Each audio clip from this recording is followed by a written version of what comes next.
سبيل الدموع سبيل مريح، تنهدى يا صاحي كي تستريح وبث الدعاء. بسم الله الرحمن الرحيم. Assalamualaikum warahmatullahi wabarakatuh. Alhamdulillahi rabbil alamin, allazi anzala as-sakinata fi qulubil mu'minin liyazdadu imanan ma'a imanihim.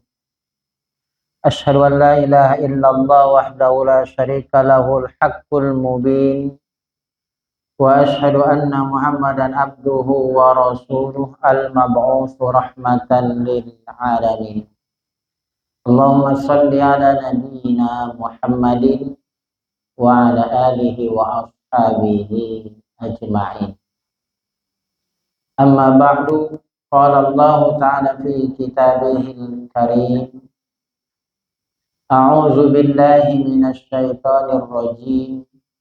Bismillahirrahmanirrahim.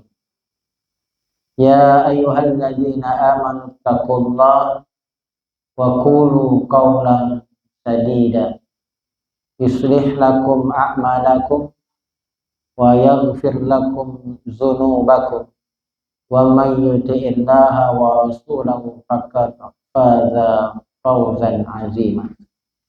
Bapak-bapak, ibu-ibu, jamaah Maghrib dan Isya rahimakumullah. Bersyukur kita kepada Allah, alhamdulillahi rabbil alamin.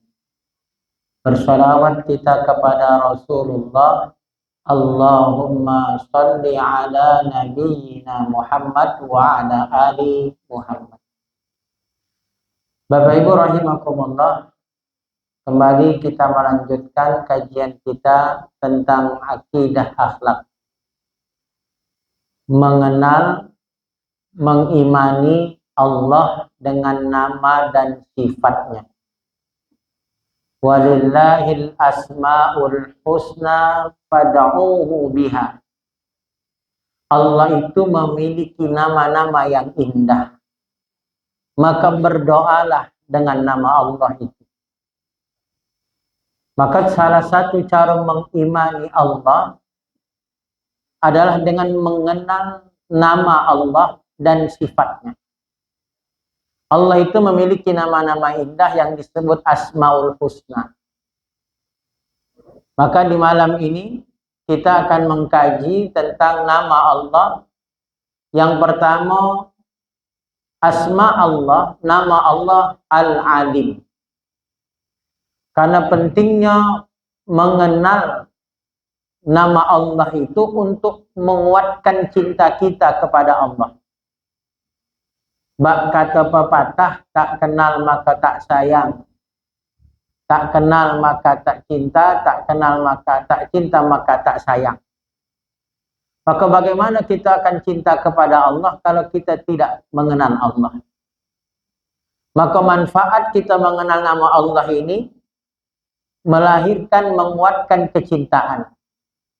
Semakin kenal Allah, maka pasti akan semakin mencintai Allah. Semakin mengagungkan Allah. Semakin takut kita kepada Allah. Semakin berharap kita kepada Allah. Semakin kita tuh ikhlas dalam beramal kepada Allah. Semakin kita kenal Allah, semakin kita berserah diri, tawakal kita kepada Allah. Semakin kita tidak mau mengerjakan apa yang Allah larangkan dan tidak mau kita meninggalkan apa yang Allah perintahkan. Itu manfaatnya ketika kita mengenal Allah dengan nama dan sifatnya. Bapak Ibu yang dimuliakan oleh Allah, pertama tadi Al-Alim. Allah itu memiliki nama yang artinya Al-Alim. Al-Alim itu artinya mengetahui. Allah yang maha mengetahui. Lafaz Al-Alim, nama Allah itu dalam Al-Quran disebut sebanyak 175 kali. Di antaranya Bapak Ibu Quran surah Al-Baqarah ayat 32. Qalu subhanaka la ilma lana illa ma 'allamtana innaka antal alimul hakim. Mereka menjawab, Maha suci Engkau ya Allah, tidak ada yang kami ketahui selain apa yang Engkau ajarkan kepada kami. Sungguhnya Engkau Maha mengetahui lagi Maha bijaksana. Di situ disebut innaka antal alimul hakim. Allah Maha mengetahui lagi Maha bijaksana.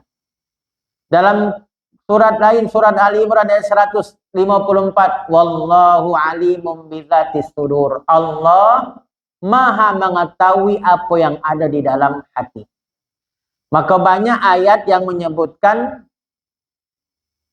Allah itu Al-Alim diulang sebanyak 175 kali dalam Al-Quran.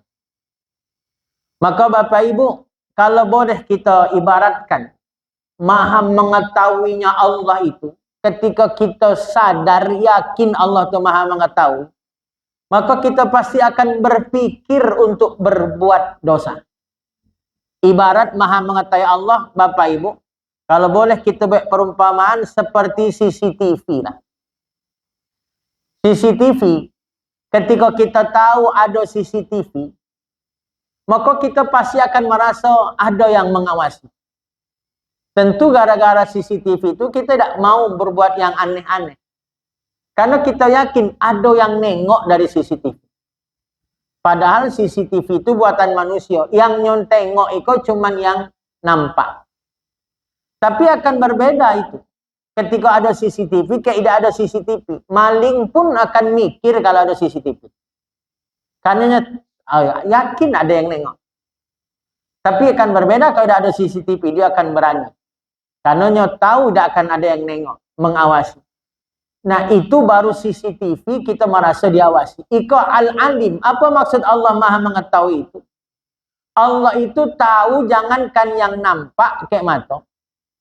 Allah itu tahu yang tidak nampak pun. Alimum bizatis sudur tadi. Allah Maha mengetahui jangankan yang nampak, yang di hati pun Allah Maha tahu. Contoh niat tuh Pak, niat. Dalam hadis itu kan man hamma bi hasanatin falam ya'malha kutibat lahu hasanah. Siapa yang berniat dalam kebaikan. Niat itu kan dalam hati. Niatnya dalam hati untuk berbuat kebaikan. Falam ya'malha. Tapi dia belum sempat ngerjakan. Niat dalam hati untuk berbuat baik, tapi belum sempatnya kerjakan. Mungkin ada uzur, tidak disengajanya. Maka dia tetap dapat apa kata Nabi? Kutibat, tetap ditulis lahu hasanah. Tetap ditulis, tetap dapat satu kebaikan, pahala. Bayangkan.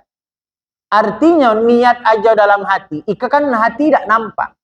Berniat dalam kebaikan, belum sempat dikerjakan, Allah Maha tahu, maka ditulislah satu kebaikan, pahala. Apalagi yang sudah dikerjakan. Maka ika Bapak Ibu menunjukkan bahwa Allah itu Maha mengetahui itu bukan hanya sekedar yang nampak, yang tak tampak pun dalam hati tahu. Yang terlintas dalam hati pun Allah tahu. Dalam Quran Al-An'am ayat 159 Pak, Allah berfirman, wa indahu mafatihul ghaib. Kata Allah, dan pada sisi Allah lah kunci-kunci semua yang gaib. Artinya yang tidak nampak, yang abstrak. Itu Allah Maha mengetahui. La ya'lamuha illahu. Itu tidak ada yang tahu yang gaib itu kecuali Allah. Wa ya'lamu ma fil barri wal bahr. Allah Maha mengetahui apa yang ada di darat dan apa yang ada di laut. Berapa jumlah ikan, apapun yang ada isi di laut, segalanya Allah Maha mengetahui. Jangankan yang di darat, yang laut pun Allah Maha mengetahui. Karena Allah yang menciptakan segalanya. Wa ma tasqutu min waraqatin illa ya'lamuha. Bayangkan Pak Bu, apa kata Allah? Tidaklah satu daun yang jatuh ke muka bumi itu kecuali Allah tahu berapa yang jatuh di muka bumi itu. Bayangkan tuh Pak, begitu detailnya Allah ngasih tahu, Maha taunya Allah. Jadi berapa jumlah daun yang jatuh per detiknya di dunia, kok Allah Maha mengetahui. Karena tidak mungkinnya jatuh kecuali atas izin Allah. Kemudian wala habbatin fi zulumatil ardi, dan Allah pun Maha mengetahui biji yang jatuh dalam kegelapan malam di muka bumi. Malam biji yang jatuh pun Allah tahu. Wala rotabin wala yabisin illa fi kitabim mubin. Termasuk yang basah, yang kering pun Allah Maha mengetahui jatuhnya, dan sesungguhnya itu, apa kata Allah, telah tertulis dalam kitabnya Allah. Maka dari itu Bapak Ibu yang dimuliakan oleh Allah, dalil Maha mengetahuinya Allah. Sampai disebut daun yang jatuh aja, berapapun jumlahnya, detiknya, berapapun nilainya, Allah Maha mengetahui. Begitu detail, apapun.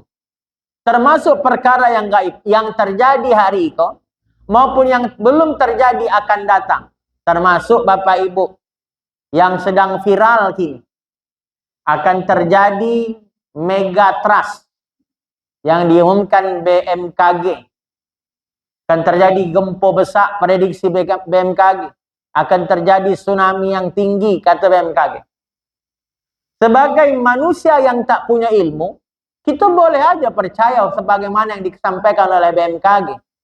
Karena beliau berkata berdasarkan ilmu. Akan terjadi patahan lempengan dan sebagainya. Maka tugas kita percaya boleh. Karena berdasarkan ilmu manusia.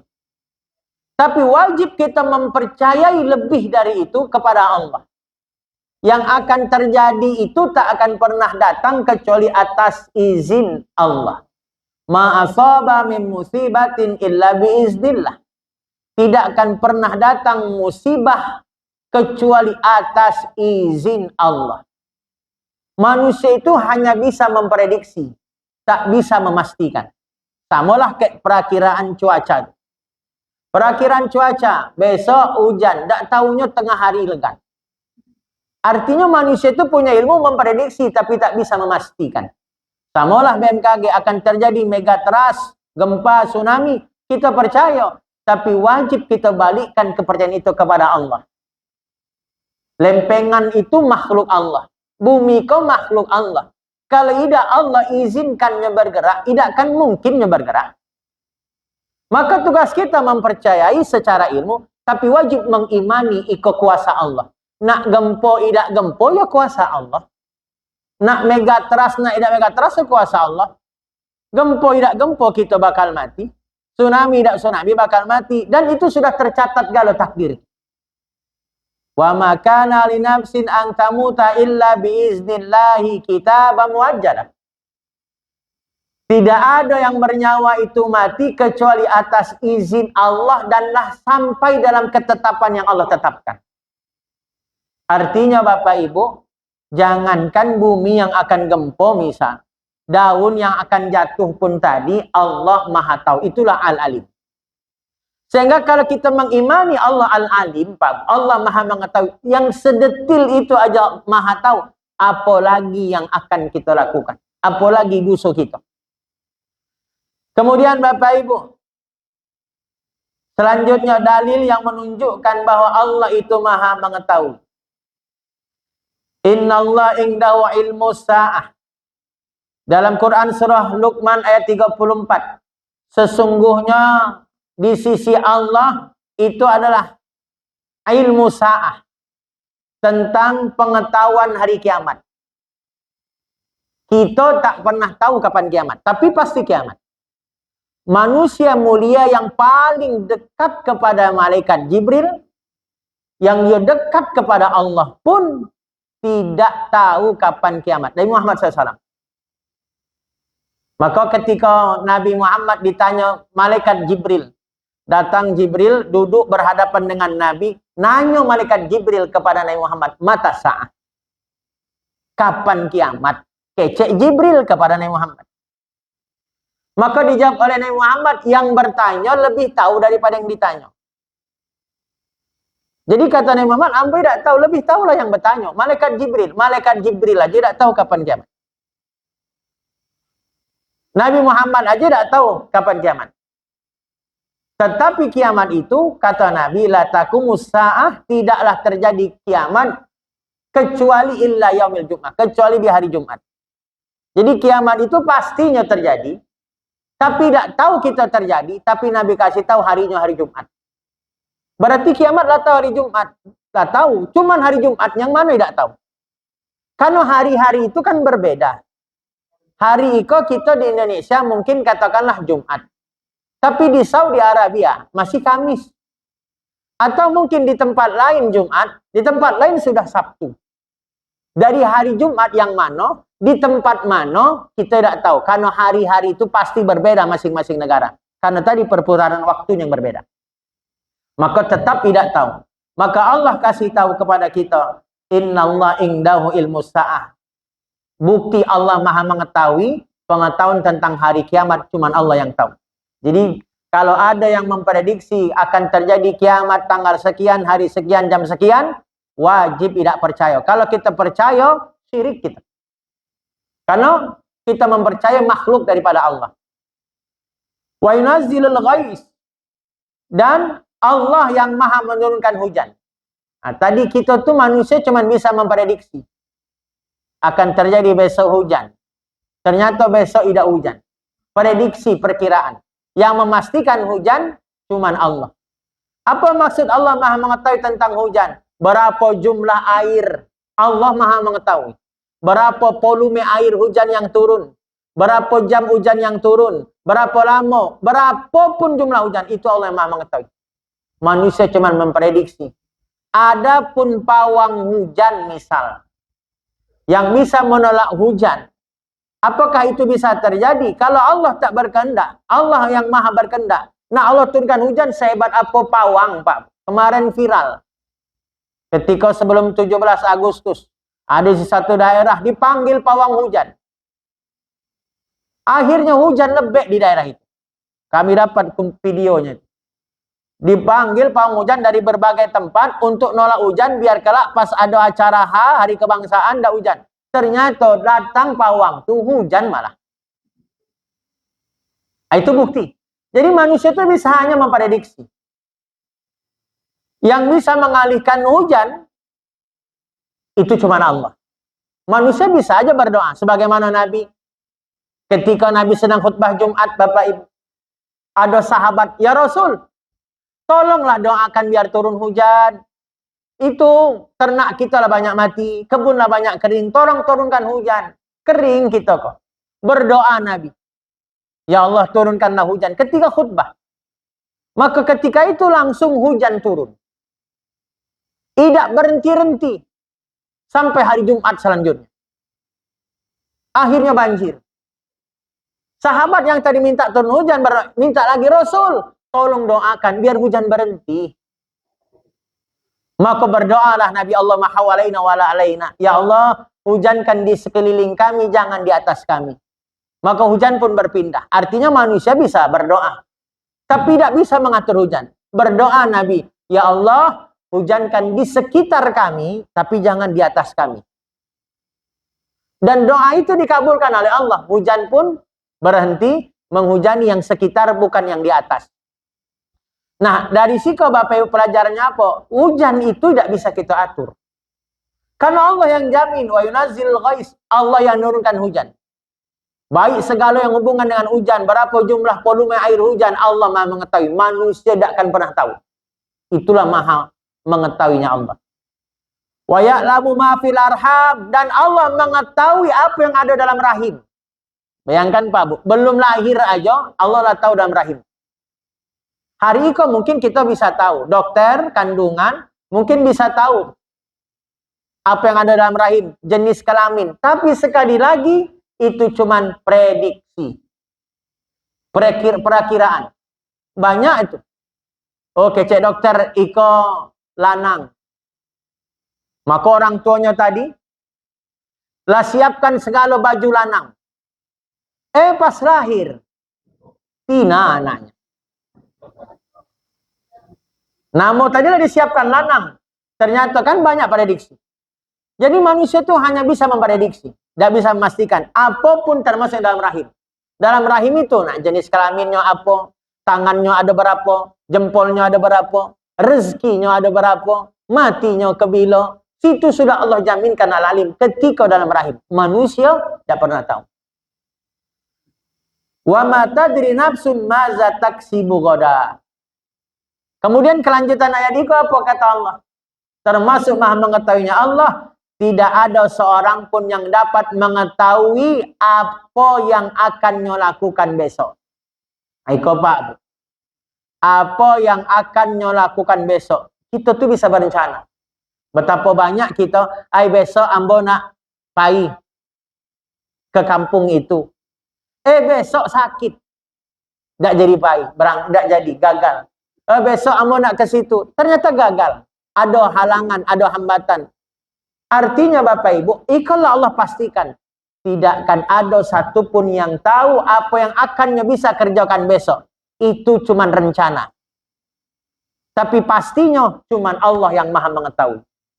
Itu Pak Bu. Kemudian kata Allah, wa mata tadri nafsun bi ayyi ardi tamut.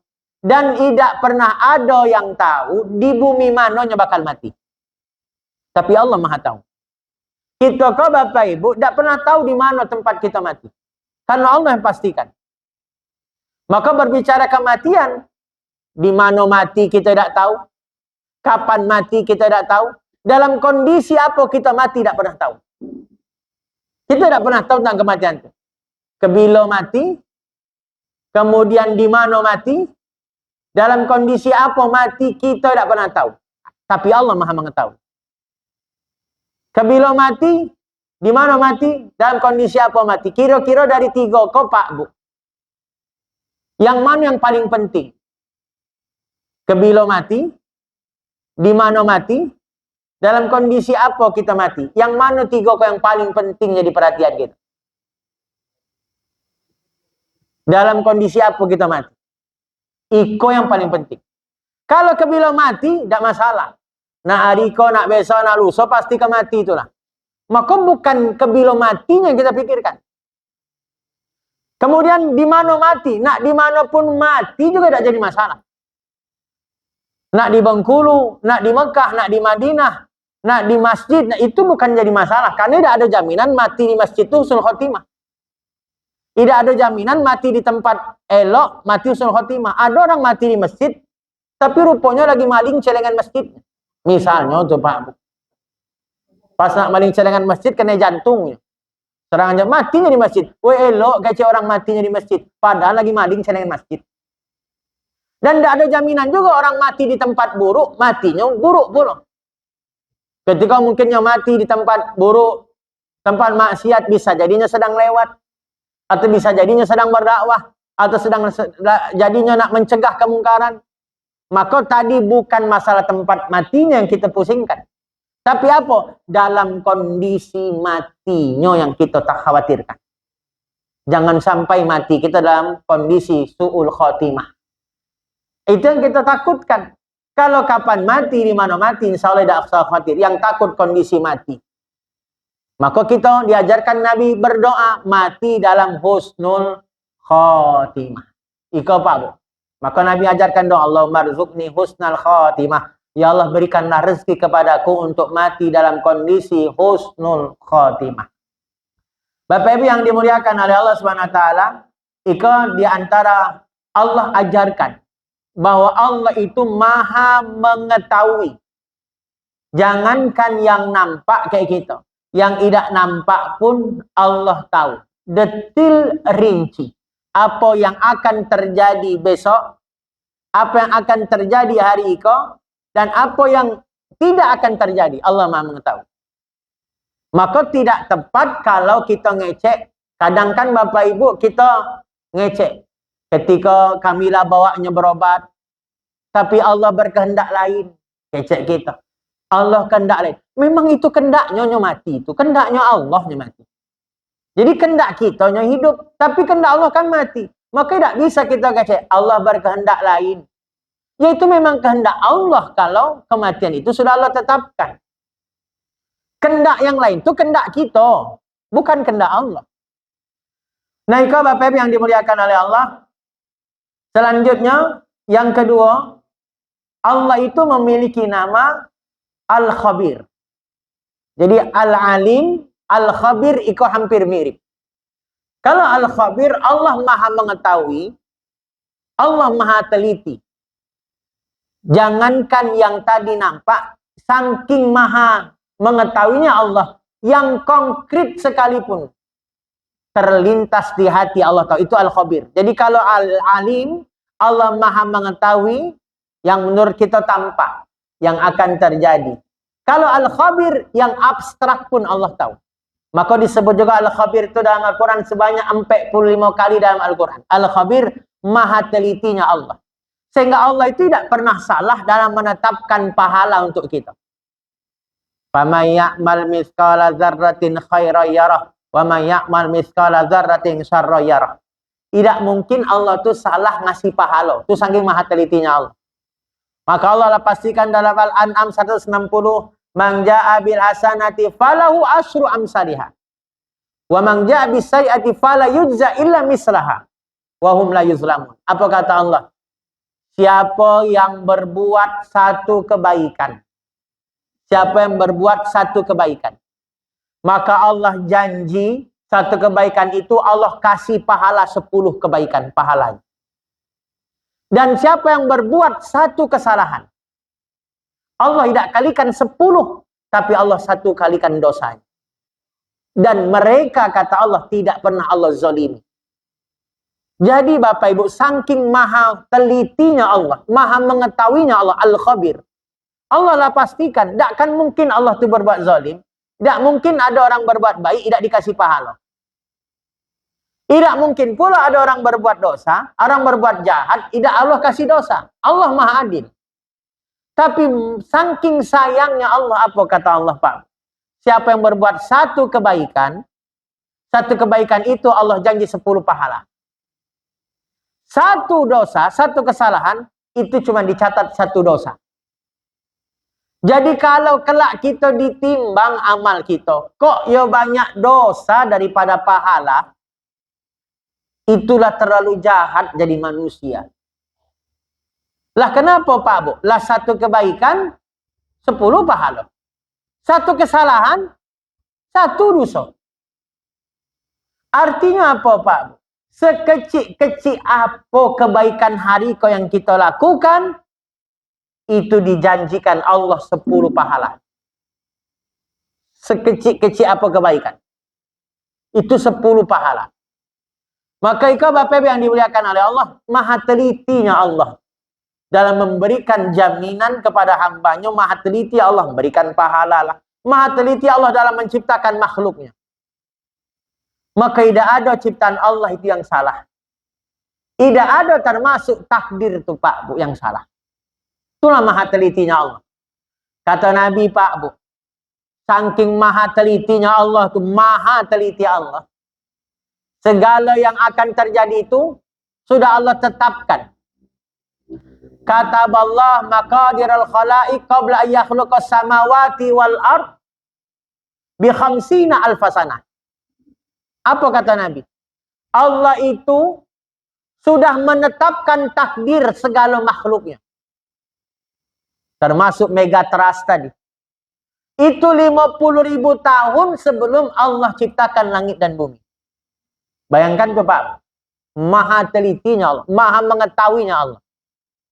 Yang pertama kali Allah ciptakan itu apa kata Nabi? Inna awwala ma khalaqallahul qalam. Sungguh yang pertama kali Allah ciptakan itu kata Nabi adalah pena. Jadi yang pertama kali Allah ciptakan itu apa Pak Bu? Pena kata Nabi. Entah cak mana bentuk penanya tidak tahu kita. Tapi kita wajib mengimani itu. Karena Nabi yang jelaskan dalam hadis. Setelah Allah ciptakan pena Pak Bu, berfirman Allah, berkalam Allah kepada pena. Uktub. Wahai pena, tulis. Dijawab kayak pena apa? Ma'aktub ya Rabb. Ya Allah, apa yang nak kutulis kecek pena? Maka Allah perintahkan kepada pena apa? Uktubil maqadir kulla syai'in hatta taqumas sa'ah. Pena, kata Allah kepada pena, tulislah segala takdir-takdir hambaku, makhlukku, sampai ditegakkan kiamat. Bayangkan tuh Pak. Jadi Allah ciptakan pena. Selesai Allah ciptakan pena, Allah perintahkan kayak pena untuk menulis takdir segala hamba, segala takdir makhluknya sampai kiamat. Kapan waktu penulisan itu? Nabi jelaskan 50.000 tahun sebelum Allah ciptakan langit dan bumi. Bi khamsina alfasana. 50.000 tahun sebelum Allah menciptakan langit dan buminya. Ya Allah. Bayangkan tuh Pak. Artinya, jangankan kita, jangankan dunia itu, belum diciptakan dunia itu, ternyata sudah tertulis apapun takdir. Maka itulah masuk dalam rukun iman kepada qada dan qadar. Mengimani qada dan qadar. Maka batal iman kita kalau tidak percaya kepada takdir Allah. Batal iman kita, Pak. Karena dia rukun. Jadi takdir itu ketetapan Allah. Yang netapkan Allah. Dan itulah maha mengetahuinya Allah. Apa yang akan terjadi besok dan seterusnya. Dan itu maha teliti Allah. Bumi Allah ciptakan. Langit Allah ciptakan. Tak ada yang cacat. Tak ada butuh tiang langit. Beda kalau kita yang bangun masjid. Masjid itu kalau tidak ada tiang, tidak kuat ke masjid. Langit, tak ada satu pun tiang. Kalau manusia yang ciptakan, mustahil. Mustahil, karena manusia butuh tiang untuk menguatkan. Tapi langit itulah bukti maha sempurnanya Allah. Maha teliti dan menciptakan makhluknya. Nah, itu Bapak Ibu yang dimuliakan oleh Allah.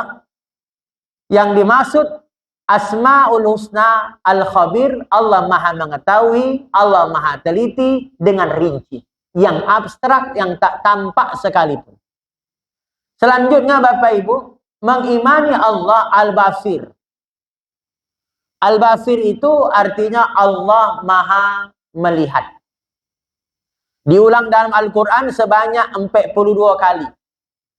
Wattaqullah wa'lamu annallaha bima ta'maluna basir. Di antaranya Quran surah Al-Baqarah ayat 233.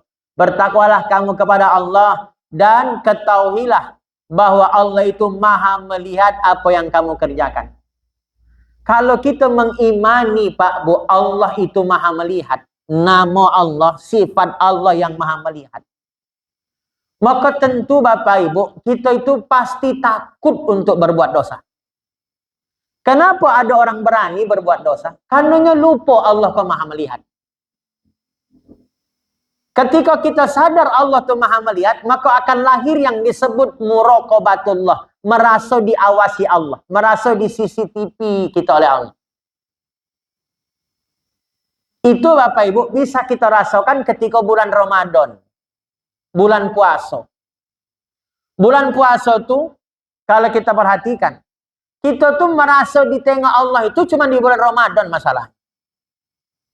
Sehingga ketika puasa, kita tidak berani untuk membatalkan puasa, walaupun tidak ada yang menyaksikan kita.